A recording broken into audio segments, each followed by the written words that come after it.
যদি x plus y plus z equal to 0 হয়, যেখানে এক্স ওয়াই এবং জেড কোনোটাই 0 এর সমান নয়, তাহলে x square by y z plus y square by z x plus z square by x y এর মান নির্ণয় করো। আমরা তাহলে একবার করে লিখে নিচ্ছি, x square by y z plus y square by z x plus z square by x Y.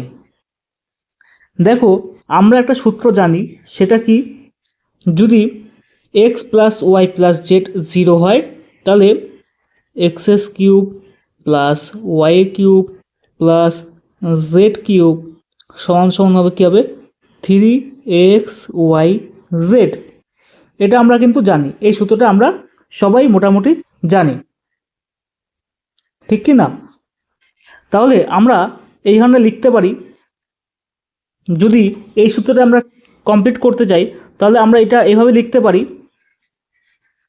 যদি উপরে এক্সের সঙ্গে একটা এক্স গুণ করে দিই, নিচেও একটা এক্স গুণ করে দিই, তাহলে এক্স এক্স তো কাটা যাচ্ছে, বর্তমানে সেটাই সেরকমই রয়েছে যদি এক্স এক্স কাটা যায়। আবার যদি এটার সঙ্গে একটা ওয়াই গুণ করে দিই, এখানেও একটা ওয়াই গুণ করে দিই, একই ব্যাপার, গুণ করাও যা, না গুণ করাও তাই।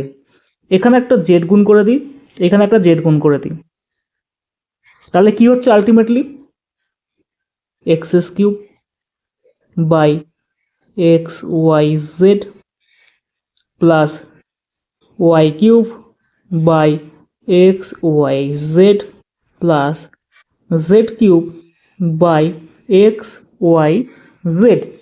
তাহলে আমরা লসাগু নিয়ে নিচ্ছি x y z, x y z, ওপরে কী থাকছে, এক্স এস cube plus y cube plus z cube.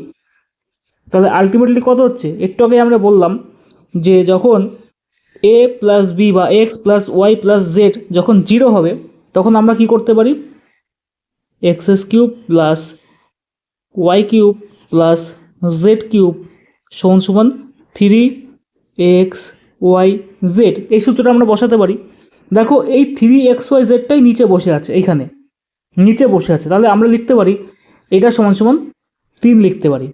যদি এই এক্স ওয়াই জেডটা নিচে চলে আসে, এখানে চলে আসে, তাহলে আমরা সমান সমান 3 পাচ্ছি, সেই 3টা আমরা লিখতে পারি। তাহলে আমাদের সঠিক অ্যান্সার হচ্ছে অপশন নাম্বার 1, 3 হচ্ছে আমাদের সঠিক অ্যান্সার। বোঝা গেল?